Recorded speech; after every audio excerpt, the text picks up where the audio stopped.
கிறிஸ்துவலே மிகவும் பிரியமானவர்களே, 22/9/2025 உங்களை சந்திப்பதில் மகிழ்ச்சி அடைகிறேன். வாருங்கள், ஒரு நிமிடம் நாம் ஜெபிப்போம். அன்பு தகப்பனே, இன்றைக்கு என்னுடைய பாதுகாப்புக்காய் ஜெபிக்கும்படி என் தேவனுடைய சமூகத்தில் வருகிறேன்.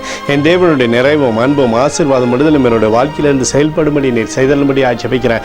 எல்லா பொல்லாப்பு நாசமோச விலைக்கு வர நீங்கள் பாதுகாத்துக் கொள்ளுங்க. நம்முடைய அன்பின் பிரசனம் எப்போதும் இவரோடு இருந்து செயல்படும்படி நீர் செய்தலும்படி ஜெபிக்கிறோம். நம்முடைய கிருபையானது இவருடைய வாழ்க்கையில் இருக்கட்டும் அப்பா.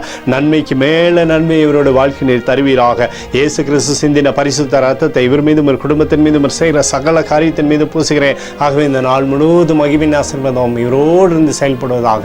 சங்கீதம் 147:5 நம்முடைய ஆண்டவர் பெரியவரும் மகாபலன் உள்ளவருமாக இருக்கிறார் என்று சொல்லி எழுதப்பட்டிருக்கூடிய வார்த்தையின்படி ஆண்டவரே இவரை நீர் ஆசீர்வதித்து இவரோட பேரை நீங்கள் பெருமைப்படுத்துங்க. சகலமும் உம்மாலே கூடும். இயேசுவின் நாமத்திலே ஒப்புக்கொடு ஜெபிக்கிறேன் நல்ல பிதாவே, ஆமென். பிரியமான ஜெப பங்காளரை, ஒரு நிமிடம் நம்ம இந்திய தேசத்திற்காகவும் ஜெபிப்போம். அன்பு தகப்பனே, 22/9/2025 இந்திய தேசத்திற்காக ஜெபிக்கும்படியாய் உம்முடைய சமூகத்தில் வருகிறேனப்பா. தேசமானது நன்மை பார்க்கும்படி நீங்கள் செய்ய முடியும். கோலும் கைத்தடியும் தேசத்தை தேற்றுவதாக உடைய நிறைவானது தேசத்தில் இருக்கட்டும். உடைய அற்புதத்திற்குள்ளாக தேசத்தை நீர் வழிநடத்தி செல்லும்படியாய் ஜெபிக்கிறேனப்பா. உடைய கிருபையானது தேசத்திலிருந்து செயல்படட்டும். ஆண்டவரே, தேசத்தில் எப்போதும் நன்மையும் சமாதானமும் இருக்கும்படி நீர் செய்வீராக. எங்களுக்காக அடித்து நொறுக்கப்பட்டுக்கூடிய இயேசு கிறிஸ்துவும் அவர் சிந்தின விலையேறப்பட்ட ரத்தத்தை வைத்து ஒப்புக் கொடுக்கிறேன்.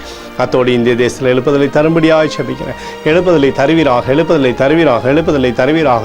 எழுப்புதலை எங்கள் கண்கள் பார்க்கும்படி நீர் ஆசீர்வதிக்கும்படி ஜெபிக்கிறேன். நேற்றும் இன்றும் என்று மாறாதவராகிய இயேசுவின் நாமத்திலே ஒப்புக்கொடு ஜெபிக்கிறேன் நல்ல பிதாவே, ஆமென். பிரியமான ஜெப பங்காளரே, ஆண்டவர் நம்மளோட ஜெபத்தை கேட்டிருக்கிறார். இந்த நாள் முழுவதும் கர்த்தராகிய இயேசு கிறிஸ்துக்குள் நீங்கள் வளரும்படி உங்களை வாழ்த்தி ஆசீர்வதிக்கிறேன்.